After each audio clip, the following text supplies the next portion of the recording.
Africa Eye goes undercover to expose the cruel trade in disabled beggars between Tanzania and Kenya.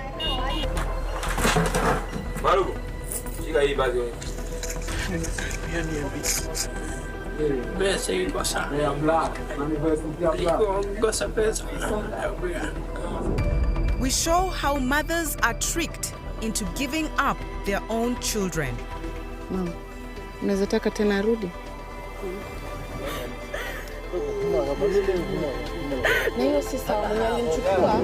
And reveal the true scale of this sickening trade. Oh my goodness.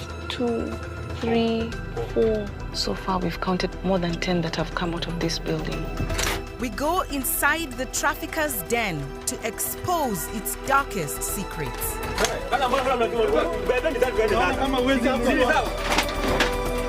And try to help young victims escape the clutches of their captors. Oh my God.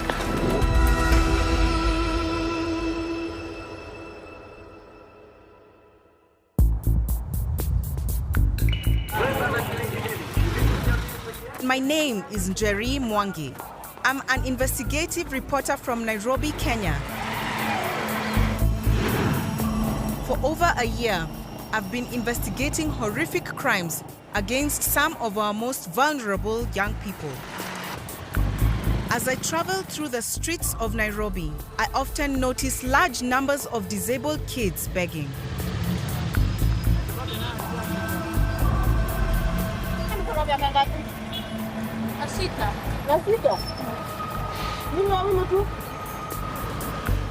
I see just as many in other parts of town, and I'm shocked that they ended up in this situation at such a young age.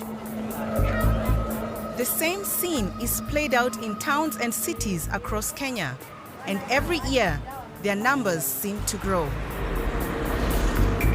Umesema unaitwa nani? Joan. Nyumbani ni wapi? The vast majority say the same thing. Tanzania. They've been brought over from Tanzania to beg.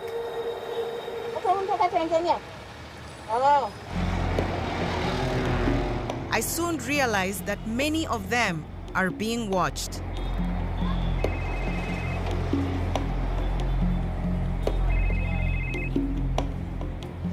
Hello. Sawa. Mambo usiniongeleshe. Mambo uondoke. He was kind of warming up, but then he got a phone call. I think there's someone watching him and telling him what he needs to do and what he cannot do.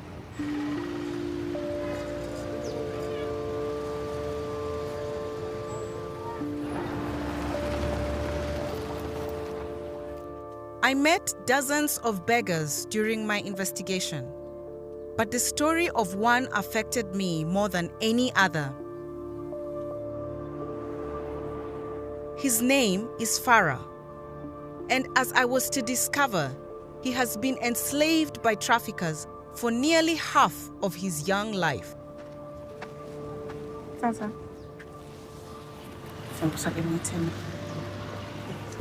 Nolikuja Kenya aje? Again, Haujawahi ongea na mama yako tangu? Wana namba mama. Ana na mama. Namba ya mamangu kufuta wote. Tukapata namba yake, nikampigia simu. Unaweza mwambia nini? Nawambia nirudi home. Money. As a mother myself, I can't imagine what this family has gone through or the kind of abuses Farah has suffered during his time on the streets. Nini ama nani una miss nyumbani zaidi? Mama. Mom. Nani mwingine? Wote tu. Wote. Baba zangu. Na ujue umekaa huku muda gani? Tauli, nijue daga mtaani. Nimesema kwa sababu ubaya nyumbani. Ukapatana na mama yako saa hii utamwambia nini?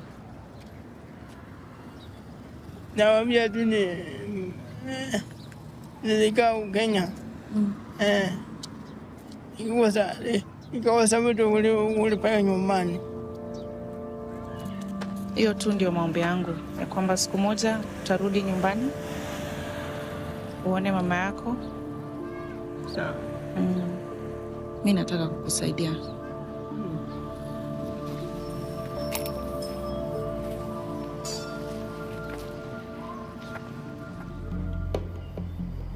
I want to find out who brought Farah to Kenya and forced him to beg.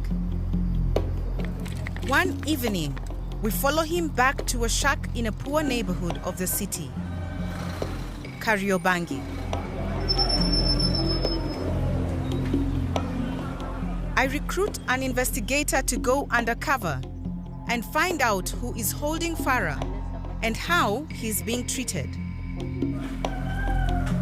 She quickly manages to get a job as a cleaner in the shack where it appears Farah is held captive. Armed with a secret camera, she turns up for her first day of work. Inside is a man called Zengo, who appears to be in charge. Also disabled, he can only walk using crutches. My investigator later learns that Zengo has just been released from police custody. He was arrested for handling a stolen TV, though Zengo says he is innocent. While he was in custody, 2 disabled kids he was keeping here seem to have run away.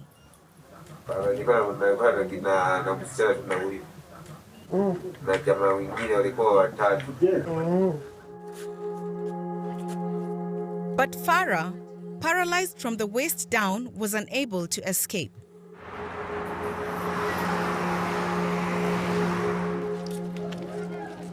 For 10 hours a day, he's forced to beg on some of Nairobi's busiest streets.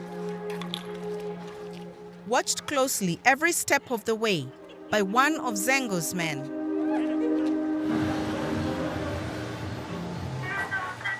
Each evening, he's wheeled back to the shack by his minder. Mikono moja inaweza jikokota. Atwe kama ni kitu alikuwa anataka, kama hiyo bagi ya pesa hiyo anga kwa shingo, unaona anaweza jikokota aitoe.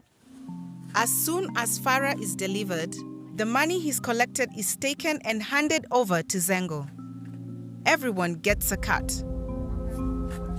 The minder who pushes Farah's wheelchair on the streets.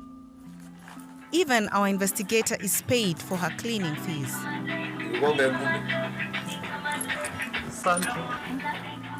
All except Farah, who doesn't receive a penny. Vanya nilienda kwa hii nyumba, nilikuwa nasikia vibaya, nikiona vile huyu kijana anatumiwa kwenda kumake do, na hakuna kitu yoyote yurudi pande yake. The same pattern repeats itself daily. On average, Farah brings in 2,000 Kenyan shillings, or $18 US each day from begging. Every last penny is taken from him and shared between Zengo's cronies.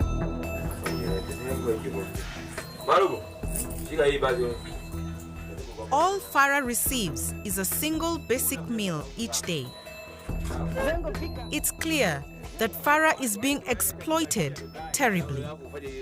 So, my investigator waits for a chance to get him alone to find out more.